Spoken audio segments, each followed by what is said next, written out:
up with the parking lot? First of all, the parents. Why is it that you have to line up, take up all of the street, just so that you can pick up your kid?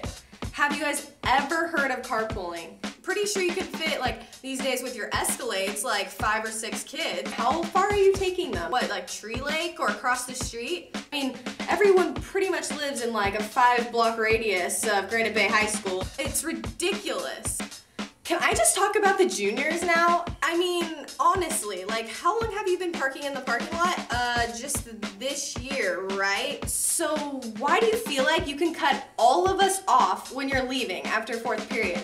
You guys are juniors. Do you run this? I'm pretty sure the seniors run this. Black box?